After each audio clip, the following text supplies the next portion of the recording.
Hello students. Previous video में we were discussing about series solution method for linear differential equation. हाँ series solution में दो तरीके के सॉल्यूशन देखने थे. एक तो सॉल्यूशन अराउंड ऑर्डिनरी पॉइंट था जिसको अपन डिस्कस कर चुके थे, ठीक है. और एक है सॉल्यूशन अराउंड सिंगुलर पॉइंट, ठीक है. तो सॉल्यूशन अराउंड ऑर्डिनरी पॉइंट मैं आपको समझा चुकी थी कि इसमें सॉरी इसमें क्या करना है आपको. ऑर्डिनरी पॉइंट पहले समझना जरूरी है कि कोई भी पॉइंट ऑर्डिनरी पॉइंट कब होगा. तो इसमें ये था कि ये लीनियर इक्वेशन है ना. थोड़ा सा एक जल्दी से रिवाइज कर लेते हैं. एक ये इक्वेशन है लीनियर डिफरेंशियल इक्वेशन, और लीनियर डिफरेंशियल इक्वेशन कैसे बनती है वो पहले भी बता चुकी हूँ मैं आपको. nth order linear differential equation बता चुकी हूँ. तो इसमें ये जो कोफिशिएंट्स होते हैं p0x, p1x, p2x, ये कांस्टेंट भी हो सकते हैं, वेरिएबल भी हो सकते हैं, मतलब चर भी हो सकते हैं, चर भी हो सकते हैं. तो हमें देखना था विद वेरिएबल कांस्टेंट, इसीलिए मैंने ये p0, p1, p2 फंक्शन लिए हैं x के. तो ये x के फंक्शन होंगे, है ना. तो ये ऐसे फॉर्म में होंगे जैसे x² - 2 इसके साथ मल्टीप्लाई हो जाएगा, यहाँ x मल्टीप्लाई हो जाएगा, ठीक है. तो इसमें क्या था कि कोई भी पॉइंट ऑर्डिनरी पॉइंट क्या कब होगा, उसमें दो चीज़ें थी. पहला तो ये था कि अगर p0x, p1x, p2x अगर ये पॉलिनोमियल होंगे. अब पॉलिनोमियल या बहुपद क्या होता है बता चुकी हूँ मैं, ठीक है. तो x बराबर a बिंदु ऑर्डिनरी पॉइंट कहलाएगा अगर p0 a की वैल्यू जीरो नहीं है. p0 a मतलब उस p0 x में x की जगह पर a रखने पर अगर जीरो नहीं आता है तो इसका मतलब यही तो हुआ x की जगह पर a. यानी कि अगर p0 x² - 2 है तो हम देख रहे हैं कि x बराबर 1 पर ये जीरो नहीं है. तो x बराबर 1 कैसा पॉइंट होगा, ऑर्डिनरी पॉइंट होगा, ठीक है. और मैं आपको और बताऊंगी, अच्छे से बता दूंगी, डेफिनेशन समझ में आ गई होगी, ठीक है. दूसरा ये था कि जब p0x, p1x, p2x पॉलिनोमियल नहीं है. पॉलिनोमियल है तब तो ये होगा, अगर नहीं है पॉलिनोमियल तो x बराबर ये ऑर्डिनरी पॉइंट कहलाएगा अगर वो ये कंडीशन को फॉलो करे. यानी कि इन दोनों का रेशो, इसका और इसका, फिर इसका और इसका रेशो फाइनाइट आना चाहिए. इनफाइनाइट आता है तो फिर ऑर्डिनरी पॉइंट नहीं होगा. दूसरी बात यह है कि उस पर्टिकुलर ऑर्डिनरी पॉइंट के अराउंड पावर सीरीज़ में ऐसे एक्सपेंड किया जा सकता है, ठीक है. पावर सीरीज़ में किसके लिए, जब हम एक्सपेंड कर रहे हैं अराउंड ऑर्डिनरी पॉइंट, ठीक है. अब नई चीज़ आती है हमारे पास, solution around singular point. Singular point मतलब विचित्र बिंदु बोलते हैं हिंदी में, ठीक है. देखें अब कोई भी बिंदु कब विचित्र कहलाएगा, ठीक है. इसमें भी दो तरीके के होते हैं. एक होता है नियमित विचित्र बिंदु, रेगुलर सिंगुलर पॉइंट, और एक होता है इर्रेगुलर सिंगुलर. पर वो हम बाद में देखेंगे, पहले हम ये देखेंगे सिंगुलर पॉइंट क्या होता है, ठीक है. तो कोई भी पॉइंट है ना, हम लिखेंगे point x is equals to a is set to be singular point if p0 a is equals to zero. सबसे इम्पॉर्टेंट कंडीशन तो यही है कि p0 a की वैल्यू अगर जीरो, जैसे मैंने एक अभी जो आपको बताया था वहाँ पे ये था p0 x जो है x² - 2 था. तो आपको यहाँ पे पता चल रहा है कि यहाँ x इज इक्वल्स टू +-2 ऐसे दो बिंदु वो हैं जिन पर p0 x की वैल्यू जीरो हो जाती है. नहीं सॉरी, √2 है ना. x इज इक्वल्स टू +-√2 पर इसकी वैल्यू जीरो हो जाती है. हो जाती है कि नहीं हो जाती. तो x इज इक्वल्स टू +-√2 इस पर्टिकुलर इसके लिए क्या कहलाएगा, विचित्र बिंदु कहलाएगा, यानी कि ऑर्डिनरी पॉइंट. तो एक या दो विचित्र बिंदु होंगे, उनके अलावा जितने भी बिंदु होंगे वो सारे ऑर्डिनरी पॉइंट होंगे, ठीक है. क्योंकि कोई ज़रूरी नहीं है x बराबर आप 1 ही रखो, आप 3, 4, 5, 6 कुछ भी रख सकते हो, उन सभी पर इसकी वैल्यू जीरो नहीं है.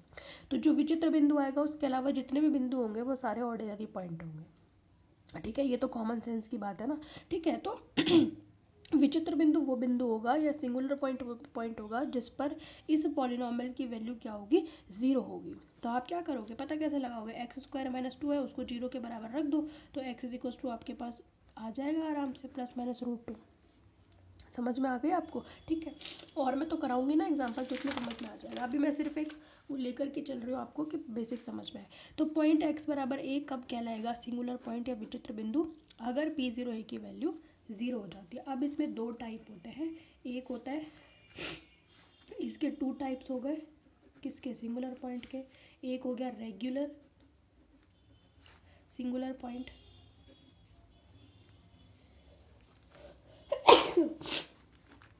सॉरी, रेगुलर सिंगुलर पॉइंट है ना, इसको हम बोलते हैं नियमित विचित्र बिंदु।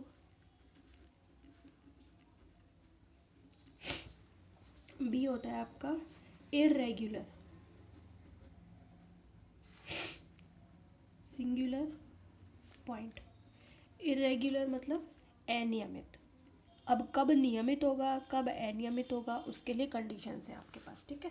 तो कब नियमित होगा कब अनियमित होगा उसको आप ध्यान से देखें, ठीक है।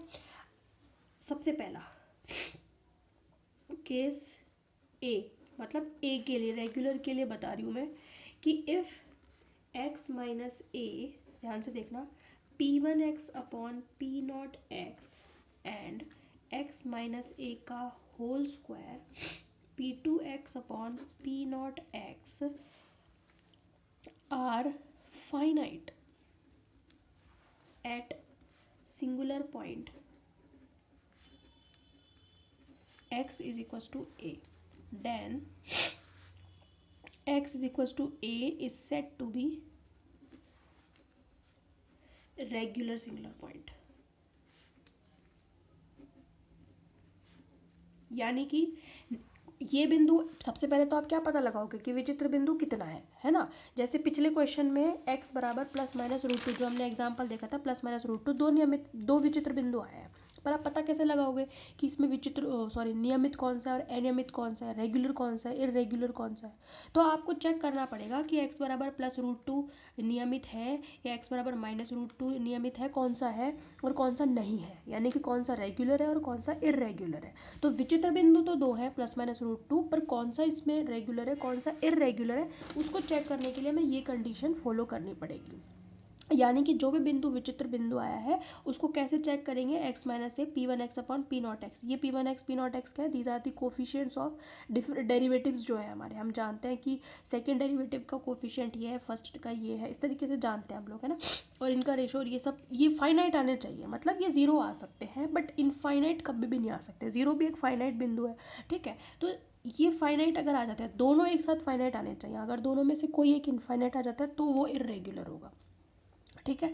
तो दोनों एक साथ फाइनाइट आते हैं तो वो पर्टिकुलर बिंदु x बराबर a क्या कहलाएगा, रेगुलर सिंगुलर पॉइंट कहलाएगा, ठीक है। Case B, if condition A, यानी कि ये वाली है ना, is not followed,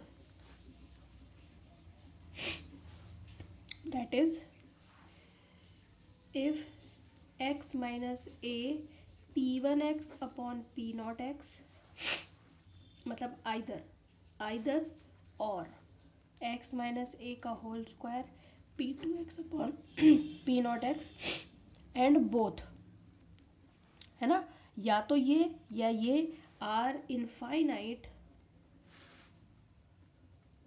then x is equal to a is said to be irregular singular point.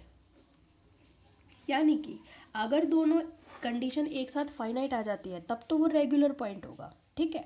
लेकिन अगर दोनों में से कोई एक इनफाइनाइट आ जाता है या दोनों इनफाइनाइट हो जाता है, हमने यही तो कहा, इफ़ आइदर ये या फिर दोनों, ठीक है, इनफाइनाइट आ जाते हैं तो x बराबर ये कैसा कहलाएगा, इर्रेगुलर सिंगुलर पॉइंट कहलाएगा। समझ में आ गई। अब देखते हैं इसका एग्जाम्पल, है ना, जिसमें आपको दोनों चीज़ें क्लियर हो जाएगी। जैसे क्वेश्चन है एक्स स्क्वायर माइनस फोर का होल स्क्वायर, ये एक डिफरेंशियल इक्वेशन है, D two Y by D X square plus X minus two, है ना, D Y by D X plus Y is equal to zero, ठीक है। तो यहाँ पे देखो, इस इक्वेशन को इस इक्वेशन से कंपेयर करो। ये जो मैंने इक्वेशन बताई थी, है ना, ये सेकेंड ऑर्डर की डिफरेंशियल इक्वेशन है, ये भी सेकेंड ऑर्डर की डिफरेंशियल इक्वेशन है। इसमें इसका कोफिशिएंट पी जीरो एक्स था, है ना, था कि नहीं था। तो इसमें D two Y by D X square का कोफिशिएंट ये पी नॉट एक्स हो गया। पता चल रहा है कि नहीं चल रहा। इसमें ये D Y by D X का कोफिशिएंट ये पी वन एक्स हो गया और ये वाई का कोफिशिएंट पी टू एक्स। तो पी टू एक्स तो कांस्टेंट है, लेकिन ये दोनों कैसे हैं, चर है। चर मतलब एक्स के फंक्शन है, वेरिएबल है। समझ में आ रही है बात, ठीक है। तो कंपेयर करो इक्वेशन वन को और इसको, तो आपको पता चल जाएगा कि कोफिशिएंट्स क्या क्या है। ठीक है, तो जो सबसे पहला कोफिशिएंट होगा वो हमेशा पी नॉट एक्स होगा। अगर सपोज करो ये d3y/dx² आ जाता तो ये इसका कोफिशिएंट यहाँ पे पी नॉट एक्स होता। अगले वाले में जो d2y/dx² आता उसका कोफिशिएंट p1x होता। तो सबसे पहला होगा वो पी नॉट एक्स होगा, फिर p1x, फिर p2x, इस तरीके से चलता है आगे। समझ में आ गई? तो आप क्या कहोगे हेयर पी नॉट एक्स की वैल्यू कितनी है, x² - 4 का होल स्क्वायर, है ना। p1x कितना है, x - 2 है। ठीक है, और p2x कितना है, 1 है। तो p1x, p0x और p2x, ठीक है, इनमें से ये दोनों तो वेरिएबल है, यानी कि x के फंक्शन है, जबकि ये कांस्टेंट है, यानी कि ये वेरिएबल नहीं है। समझ में आ गई? आपको क्या पता लगाना है, आपको विचित्र बिंदु पता लगाना है। ऑर्डिनरी पॉइंट आपसे कोई नहीं पूछेगा, क्योंकि ऑर्डिनरी पॉइंट तो विचित्र बिंदु के अलावा जितने भी बिंदु होते हैं वो सारे ऑर्डिनरी पॉइंट ही होते हैं। ठीक है, क्योंकि किसी एक बिंदु या दो बिंदु या तीन बिंदुओं पर ही पर्टिकुलर जो ये p0x होगा ये 0 होगा, इसके अलावा जिन पर 0 नहीं होगा ऐसे तो बहुत सारे बिंदु पॉसिबल है, इसलिए वो सारे के सारे ऑर्डिनरी पॉइंट होंगे। ठीक है, तो सबसे पहले तो आप क्या पता लगाओगे, ऑर्डिनरी पॉइंट। ठीक है, विचित्र बिंदु फॉर सिंगुलर पॉइंट, सबसे पहले पता लगाएंगे singular point. For singular point p0x की वैल्यू क्या होनी चाहिए, 0। इसी से तो पता चलेगा, यानी कि x² - 4 का whole square must be 0। That means कि x² - 4 इसको हम ऐसे भी तो लिख सकते हैं ना। इसका मतलब क्या होगा, x मतलब ±2 आएगा आपके पास। ठीक है, वैसे तो एक तरीके से देखा जाए तो 2 प्लस के मिलेंगे और 2 माइनस के मिलेंगे, लेकिन बात वही है, दो बिंदु जो मेन मिलेगा वो एक +2 और एक -2 मिलेगा। तो +-2 कौन सा बिंदु है, विचित्र बिंदु। ठीक है, क्योंकि हमने डेफिनेशन में यही कहा था कि जिसके लिए p0a की वैल्यू 0 हो जाए या p0x की वैल्यू 0 हो जाए। ठीक है, p0x की वैल्यू 0 हो जाए या p0a की वैल्यू 0 हो जाए, है ना। कंफ्यूज मत हो ना, यहाँ पे जहाँ मैंने बताया था, हाँ ये p0a की वैल्यू मतलब ये p0x ही है भाई, जब x का मान a ही तो है, तो इससे कंफ्यूज मत होना। जब p0x की वैल्यू 0 आएगी तो उसे पता चल जाएगा कि x बराबर a जो पर्टिकुलर पॉइंट है वो विचित्र बिंदु है। ठीक है, तो जो भी एक्सप्रेशन आपका p0x आएगा उसको आप 0 के बराबर रख दो और आपको बिंदु फाइंड आउट हो जाएगी, क्योंकि ये बिंदु वो बिंदु है जिस पर इस एक्सप्रेशन की वैल्यू 0 आएगी। ऑब्वियस सी बात है, क्योंकि ये 0 रख कर मिले हैं ये बिंदु, तो इस बिंदु को आप वापस इसमें रखोगे तो 0 ही मिलेगा। तो ये बिंदु x = +-2 क्या है, singular point. Therefore x = +-2 are singular point. ठीक, अब हमें ये पता लगाना है कि +2 और -2 में से कौन सा रेगुलर है, कौन सा इरेगुलर है। ठीक है, तो हम चेक करेंगे, check which point is regular singular and which is irregular. x = +-2। सबसे पहले x बराबर +2 है ना, इसको चेक करते हैं। ठीक है, इसका परीक्षण करते हैं, इसकी जांच करते हैं। ठीक है, x = +2 पर सबसे पहले तो हमने क्या बताया था, क्या कंडीशन थी, ये वाली कंडीशन फॉलो होनी चाहिए, x - a p1x, और ये वाली अगर फाइनाइट आ जाता है तो रेगुलर है, नहीं तो नहीं है। तो सबसे पहले क्या करेंगे अपन, x माइनस, अच्छा a की जगह पर क्या है मेरे पास, +2 है, +2 ही तो है, तो मैं क्या लिखूंगी, x - 2 p1x upon p0x। p1x कितना है, ये रहा, यानी कि x - 2 अपॉन x² - 4 का होल स्क्वायर, यही तो है, ये p1x है, ये p0x है। ठीक है, चेक करो इसको चेक करो कितना आएगा, ये देखो x - 2 का होल स्क्वायर है ना, इसको कैसे खोलोगे आप, x - 2 का ये तो होल स्क्वायर बन गया, और ये क्या बन गया आपका, ये क्या बन गया आपका, x + 2 x - 2 का होल स्क्वायर ही तो है, ये नीचे वाला जो है आपका, ये x + 2 x - 2 का होल स्क्वायर ही तो है भाई। इससे ये कैंसिल हो गया, x - 2 का, और क्या बचा, 1 अपॉन x + 2 का होल स्क्वायर। अब आपको किस पर चेक करना है, एट x = +2 पर, यानी कि +2 पर आपने यही तो कहा था कि singular point at x = a, अगर ये फाइनाइट है एट x = a पर, तो आपको यहाँ पर x बराबर 2 रखना है। तो क्या लिखोगे आप, 2 रखोगे तो 1/4 का स्क्वायर मिलेगा आपको।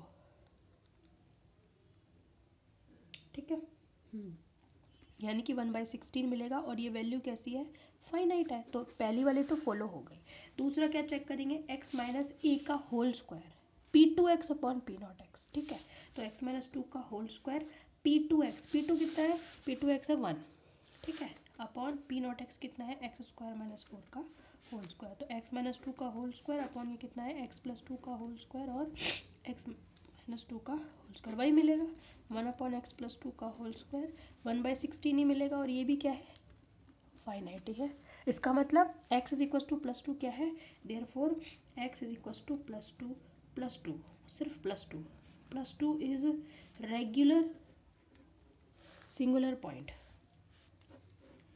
x is equal to plus 2 is regular singular point. अब आपका क्या होमवर्क है, आपको पता लगाना है x बराबर -2 पर, +2 पर मैंने कर दिया, -2 पर आप करो। यानी कि x इज इक्वल टू -2 का पता लगाओ कि वो फाइनाइट दोनों आते हैं या नहीं आते, यानी कि वो रेगुलर आता है या इरेगुलर आता है। बस आपको क्या करना पड़ेगा, x -2 है, मतलब a की जगह पर -2 रखोगे तो ये x + 2 हो जाएगा, ठीक है। बाकी सारा आपको उस हिसाब से चेक करना है, आप बताना मेरे को कि वो रेगुलर आता है या फिर इरेगुलर आता है। समझ में आ गई आपको। फिर अपन आगे चलेंगे इसके रीसोल्यूशन मेथड पर, और आगे फिर स्पेशल फंक्शन कल ही स्टार्ट कर देंगे, legendary differential equation. Okay, thank you.